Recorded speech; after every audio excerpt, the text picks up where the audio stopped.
On YouTube. Okay, let's talk about swine flu because we think it's in our flat, but hey, we're not really worried because I've taken my temperature today and it's 36.4. Gaz has taken his and yours was 36 dead on. Smiler's going hot and cold. He's phoned his doctors with, oh, here goes the aircraft. It's alright, don't worry, it's an effect. It's the washing machine. So Smiler's phoned his doctor and they basically near enough diagnosed him with swine flu over the phone, but said because it's been 3 days, Tamiflu, etc, etc, isn't needed. Not that he'd take it anyway. He would register for it and probably collect the prescription to keep them out the way, but that would be it. Anyway, if you're in a household that has a suspected swine flu case, or you have swine flu yourself and you want to protect yourself, either on the run up to having swine flu or because you know you've got it, first of all, each day you need to get yourself some echinacea and golden seal here, like that, and you can see it's in a tincture form like that, and I usually squirt one of those in my tea every day, right, up to 3 times a day. I also use one called Shaman Rose, which is like a herbal thing that helps your lungs, your kidneys and your heart. It's just a sort of nutrient thing, right? Also, if you know you've got virus running in your system, you need to use something like black alder and astragalus, or however you want to pronounce it. You use the two. You can either mixing tinctures is sometimes a pain. It can change the actual molecular setup of it, but these two are alright to go together. If not, just put them in a single glass yourself. What I usually do is put a squirt in, a little bit of water, take it. Now, black elder has a molecule that's got a hook on it, and it's an antioxidant, so it goes through your blood in your body, and it basically hooks the virus onto its molecule and flushes it out with your wee. Okay, this helps with your immune system. It kind of if echinacea creates white antibodies in your blood that help your immunity, and this helps with the immune system itself. I don't know if it gives the nutrients to it, I'm not 100% sure how that works. Okay, the other things that you need to invest in is pure Collodol Silver. If you get sore throat, runny nose, eyes hurt, earache, get one in a spray form. I haven't got my spray form with me, it's somewhere in my bag, but I put this into a spray and you can spray it in your eyes, in your mouth. Like, I've had sore throat sensations for the last couple of days. I'm not sure if that's chemtrail related or a swine flu symptom, but every time I spray, within 5 minutes the symptom's gone. Collodol Silver, you need some of that. The other things that I suggest people take right now, because of the risk of getting it in your house, is a complete multivitamin of some kind with minerals, because your body needs these. Remember, every virus is a rapid depletion of vitamin C. The body can only hold vitamin C in its body, in your body, for 4 hours. So every 4 hours it's acceptable to take a vitamin C. These are chewable ones without actually aspartame in it, which is quite shocking. You never usually find that. So to make sure when you buy any supplement that's got no aspartame in it, or sucrose, in the sense of the one from sugars, okay, but like preferably with not with it, but yeah, vitamin C, you can take that every 4 hours, especially if you're sick. Also, you could take an ackberry of some kind, which is an energy and immunity booster, and it's an antioxidant. An antioxidant is something that that flushes out crap from your system, you know. It comes out in your urine, sort of thing. Zinc. Well, we all know that zinc is good for your immune system. The other thing is vitamin D is in the sun. Is it vitamin D that's the sun, or vitamin A? D, I think. I think it's D. I might be wrong, but I think this is D. D is the sun. And because they're knocking out the sun, it's probably a good idea to get yourself some D.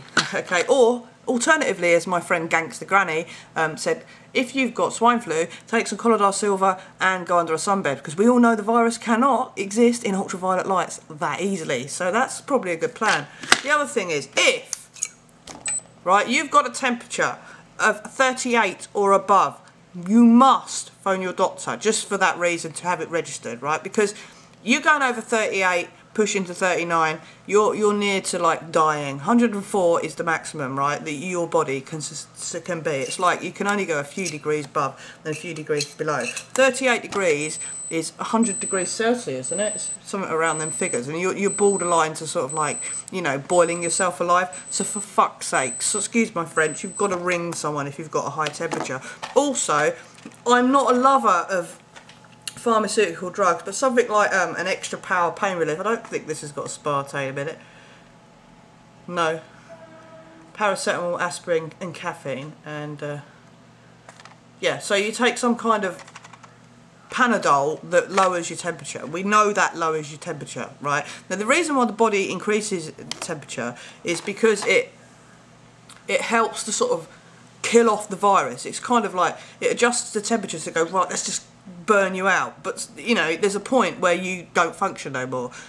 You need to have a temperature when you're fighting a virus, but not too high of a temperature. So don't fucking, you know, try and get your temperature back down to normal. It's good that you've got a bit of a temperature if you're fighting something, but if it goes too high, if it goes over 38, 38.5, start getting in touch with people, because that's getting quite high. Okay, especially if it's a child. The other thing is, there's a cough going around, isn't it? I'm not really into pharmaceutical drugs, you know that. I will use them at a complete last resort. Most of the time it doesn't happen, but cough, as far as a cough's concerned, the best one to use really is Benylin, really. If you're working and using non-drowsy, these, right, in my eyes, Gaz uses them because he don't want to fall asleep, in my eyes are nowhere near as effective as a drowsy cough mixture. The reason why I say drowsy is if you take a Benylin drowsy original, which will make you go to sleep, if you take 2 or 3 spoonfuls of this, or even 2 more spoonfuls than you're supposed to, yeah, you will go to sleep. When you're fighting a virus, it's good to sleep, rest, keep yourself warm, keep your fluid levels up. Yeah, stuff a cold, starve a fever. Yeah. Yeah, so you know, just you know, abide by those rules. Keep your vitamin C levels up, keep your fluid levels up, make sure your temperature's not too high, and just that's it really. That's all I can say. That's the only swine flu advice I have. I will keep you posted because if I get it, I will vlog with symptoms and what I'm doing. Yeah. Touch wood, I won't get it because I don't get ill. You know, anyway, so peace, love and light, and we'll catch you again soon. Bye. English government has successfully knocked out the sun. Can you see this lovely grey texture out here that was covered in chemtrails earlier on this morning? Oh look, there's one there. There's a slight chemtrail sort of thing there. Can you see it underneath the cloud texture? And that nice, horrible ugh over there. Let's go and look at the back of the house. Lovely. Yeah, so a bit of a wind blowing up, you know, mid-July. Yeah, so as we all know, BBC News informed us in March 2009 that we won't get much flu virus until the winter period because swine flu can't survive in ultraviolet light.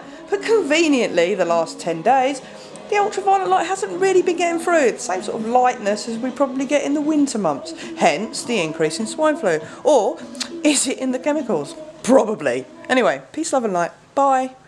Mr. Strong. Bye. Mr. Strong, not Mr. Strong. I'm Mr. Grumpy, and Smiler is Mr. Happy. Mr. Happy. Okay. To do the hands, you've got to do it.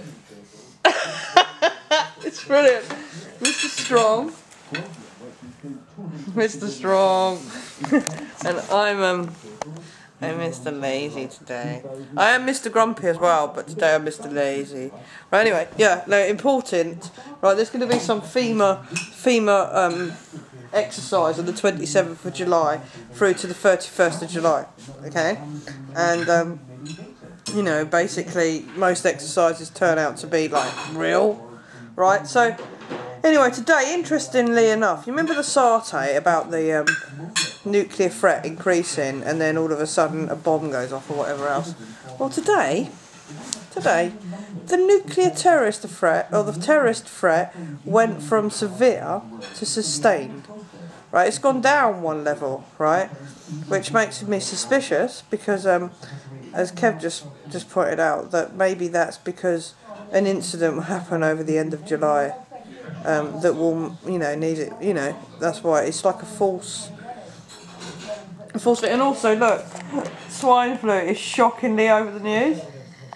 It's just that was banking reform, but yeah, no, they haven't stopped talking about swine flu. It's like, for God's sake, get a grip. Do you know what I mean? It's just get a grip.